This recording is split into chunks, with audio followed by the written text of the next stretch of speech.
Hey guys, so today we're going to talk about William Howard Taft, who is the second progressive era president taking office after Theodore Roosevelt. He is actually going to be Theodore Roosevelt's handpicked successor, and that is a story I'll get to at the end. But let's start out by just talking about his biography a little bit. William Howard Taft was the favorite son of his parents. He was the light of their eye, and frankly, his siblings loved him too. He was charismatic, he was smart, he was the type of person that could get along with absolutely anyone. When he went to college, he attended Yale University. His friends called him Will, but sometimes they also called him Big Bill at Yale because he was a big guy. He was 6 feet 2 inches tall. He weighed well over 200 pounds after graduating from college, around 240, 250 in that range. And his personality was big, like his body. But not big in the way that Theodore Roosevelt's personality was big. William Howard Taft could listen as well as talk. Will ended up going to law school in Cincinnati. He eventually met his wife, a woman whose name was Helen, but everyone called her Nellie, at a bobsledding party, and they were eventually married. Nellie is an interesting person in her own right. She was a little bit of a firecracker, and she liked to drink, she liked to smoke, she liked to drive a car, which, think about the late 1800s, early 1900s. That was actually a pretty big deal as cars start to become accepted in the country. She could break some gender norms, and she was really, really, really ambitious. In fact, I would say today that Nellie Taft would have run for office in her own right as a 21st century woman, which would have been very difficult for her in the 19th or early 20th century. So what she'll do is she'll push her husband more and more into politics when she can. And that is something we need to really consider, because Big Bill Will really wanted to be a judge. He really wanted to work in the law. He didn't want to go out there and do the things that you have to do as a politician. It was not his natural inclination, even though he was good at glad handing. Which is just like going out in a crowd, getting people to love you, that sort of. Taft was eventually offered a position as Governor General of the Philippines during the William McKinley administration, and he took that office. He went overseas, remembering this is at the very beginning of the 1900s. We have fought the Spanish-American War. We decided to make the Philippines into a colony. We had resistance from Emilio Aguinaldo, of course. That the Philippine-American War was fought by a guy named Arthur MacArthur, who will be the father of a really important World War II general named Douglas MacArthur, who will have a part to play in this part of the world as well. But William Howard Taft will take over from Arthur MacArthur, because Arthur MacArthur was a military guy, and Taft is going to be a civilian governor. And this transition of power from one to the other took place on the 4th of July, and there was lots of fireworks and celebration. And Taft and his wife Nellie moved into a palace in the Philippines where they would govern from. And at this point, Taft really tries to show a more egalitarian sort of approach to the Filipinos themselves. Remember that this is paternalistic as all get out, but the Americans engaged in nation building in the Philippines. There was this desire to lift the people up. Now, you can totally criticize it because it's certainly tinged with something that we call the white man's burden, which is, it's very paternalistic. It's a bit racist. That acknowledged, Taft was very interested in helping the Filipinos have more self-rule. He helped set up the civil government. He put in place, or helped put in place, a Bill of Rights. He did this thing where he went to the Vatican that owned some land in the Philippines. It had been a Spanish colony, and the Spanish were Catholic. And he made a big deal to buy land from the church. And we're not talking a little bit of land. It was something like 400,000 acres of land. And then what did he do with that land? He made a program for the Filipinos themselves where this could be redistributed to the people with really low interest mortgages, so that people could start to engage with private property. So there really is this desire to build up the nation and move it forward. Another thing that's worth noting is that once they were in this palace, the Tafts,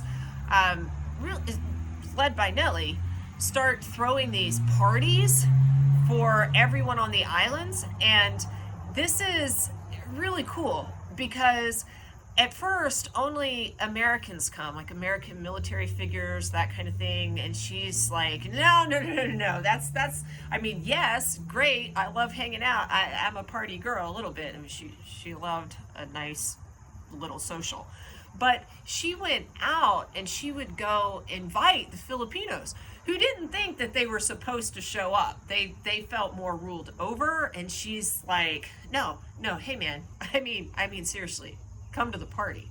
Until before long, she could very proudly state that the crowds were very diverse, and it was not just an American party, but an American Filipino event that took place on a regular basis, which is pretty cool. Now, some of the language from this time period will sound weird to you. Taft ended up growing very fond of the Filipinos. He and his wife learned the local language. Nellie would dress in some traditional ways, not to in any way appropriate the culture, but to show respect to the culture and the people with whom she was engaging.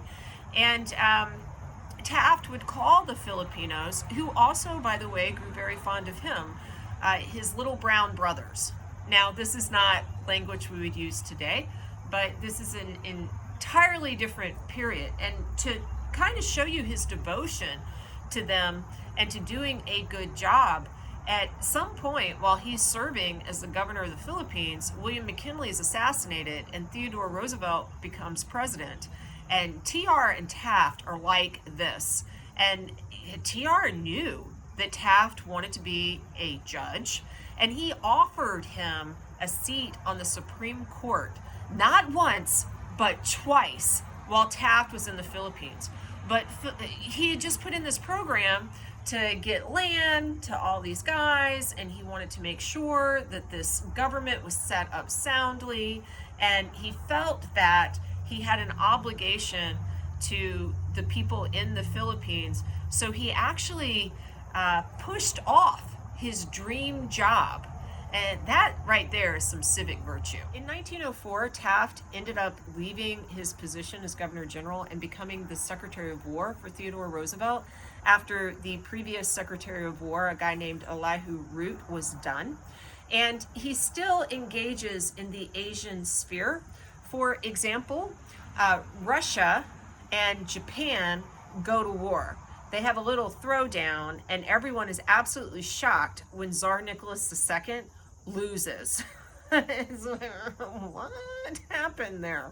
So Theodore Roosevelt actually ends up winning the Nobel Peace Prize for helping to negotiate a peace between these two belligerents.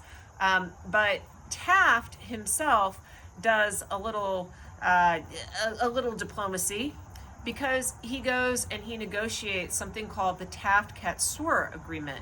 And what is that all about? Well, Japan took over the Korean Peninsula during this war. As you know, it's an empire. It's like all the other empires. It acts like all the European empires. At first, Korea was just a protectorate of Japan's, but that engagement, that relationship will change. Korea will be annexed by the Japanese Empire, and there will be a period in which Japan really tries to eradicate a lot of the Korean culture. And you should pay a little bit of attention to that because, of course, we will talk about Korea in the future so that you understand how the Korean Peninsula gets broken up into North and South. It starts with them being taken over by the Japanese. Anyway, Japan, if they were worried about what the United States thought about them taking over the Korean Peninsula, they needn't be worried. We just cared about our colony, the Philippines. And so Taft said, hey guys, you know what, you do you with Korea, and we'll do us. Just don't get all pushy about our islands now that you're near us, now that we're in the same neighborhood. We respect you, you respect us. And that's what that was all about. For a very short period, William Howard Taft went to Cuba and served as a provisional governor there, while also acting as the Secretary of War. This was not because Cuba was a colony, remember, but we had this backdoor kind of way to control Cuba when they looked unstable. We had the ability to go in and create order because of the Platt Amendment, which is something that you need to remember because later on this is going to cause some problems. We're going to be called imperialistic ourselves, which, you know, we were. In 1906, Theodore Roosevelt had another appointment open for the Supreme Court. That would be his third. So he appointed 3 judges in total to that bench. But at this point, it looked pretty likely that William Howard Taft would be the big contender to get the presidency after Roosevelt was gone. Theodore Roosevelt wanted to follow in the footsteps of George Washington, who had set a tradition that the commander-in-chief stayed around for 2 terms. Roosevelt did not have to follow in the Big G's footsteps. There was no law that limited how many times someone could run for office. And he could have even argued that his first term wasn't completely his because he was fulfilling William McKinley's time in office because McKinley had gotten assassinated. Nonetheless, he is going to step down after his second term. And this is something that Theodore Roosevelt is going to greatly regret, which we will talk about later. And Taft is going to be the guy that he wants to follow in his footsteps and continue with his agenda. So Taft will really be like Theodore in some respects, or at least that was the big idea. If you ask Taft, hey dude, which would you prefer? To sit in the Oval Office or to be on the bench? He would have said, be on the bench. If you ask Nellie, his wife, what would you rather for your husband? To be in the Oval Office or to be in the bench? And she'd say, oh, my big Bill's gonna run for the presidency. She had big ambitions and she wanted to be first lady. Maybe Taft could have stood up against Teddy, I don't know, but he couldn't stand up against Nellie. And we will talk about his presidency in the next video.